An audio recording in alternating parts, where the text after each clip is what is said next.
Hey, what's up, you guys? It's loading day and I'm preparing stuff right there. Yes, hopefully, prepare tayo ng maayos. Grabe, excited ako. Speed plays here.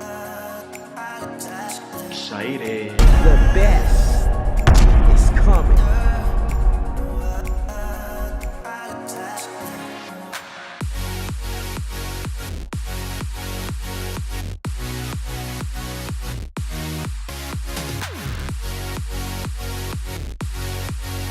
Yeah, boy! Jump. Oh my god. First time. The family's here. So we're gonna do some shoot for our group. And I'm with Dovey of Color Grade Studios. And Ben right there. And no, that's my best man, Ian. Right there. So excited. Woo! Wedding day. And wow, very exciting. Ilang minuto na lang. And and by the way, guys, may kasama ako dito. This is Rachel Rose Escudilla. Link down below kung ano yung YouTube channel. Subscribe. Grabe, ang ganda ng content niya. Anyway, guys, iba pala yung feeling pag ikakasal ka na. Ito. Tanungin natin. Bro, anong feeling mo nung ikinasal ka? Actually, feeling mo, parang wala kang feeling. That's the wife there. Ang ganda ng wife. Of course, subscribe to his channel also, Pedro Billones. And of course, ito yung pinaka-pogi sa lahat. This is our cousin right there. Hi. We're getting excited, getting ready. Yeah, ready. And there we go. Here's CJ. Ready to eat. CJ and Lorenzo. Maybe mag-vlog din yan in the future. Anyway, guys, so yun, I'll see you later.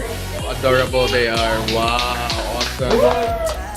Yeah, here comes the stage father, and you know, yeah. The stage. Oh, okay. Those kids are vloggers.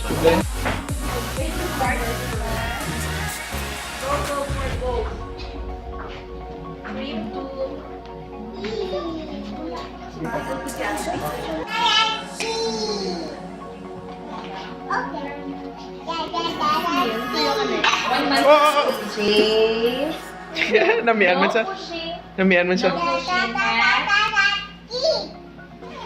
Hindi, na-excite lang siya. JT, wine. Kay Oba siya sa tabi. Third, may fourth pa no? May final. Yes. Anong final lang na? Ito yung girl top one. Top one final. First honor. Ah, natunga! Ako yan. Hi, Anna, get it right.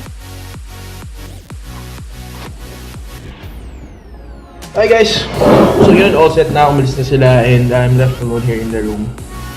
Hintayin ko lang na tawagin ako and it's gonna be my turn to get out. Tapos hihintayin ko yung bride dun sa may altar.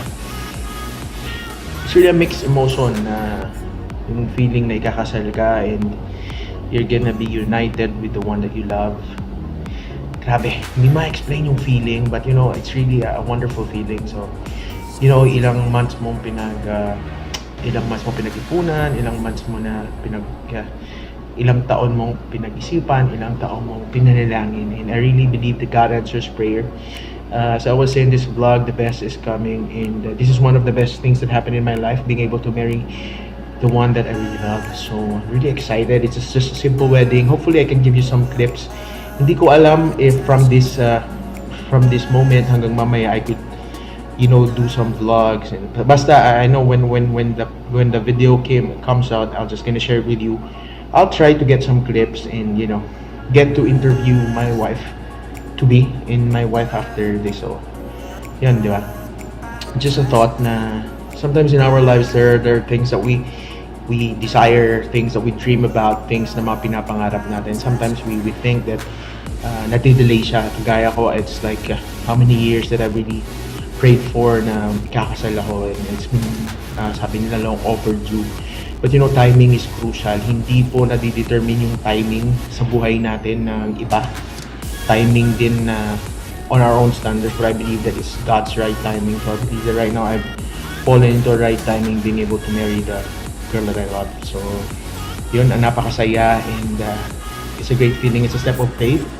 Yung hindi mo alam kung ano mangyayari, it's a step of faith kasi you're gonna be entering into a journey na meron ka na kasama na hindi lang sarili mo aalagaan mo. And then it's a journey into a family life, and yun. So really I'm happy and I'm blessed and I'm gonna get married today.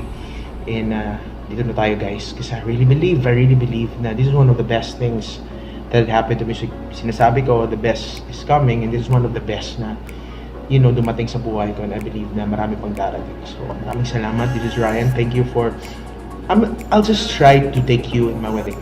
So, God bless you guys. As I always say, totoo talaga. Kaya, paniwalaan mo, the best is coming. Want to acknowledge Backward Sancho and Persona Joyful Bar. Next we have Sir Mike Song. Sir Mike Song, where are you? He's outside. Okay.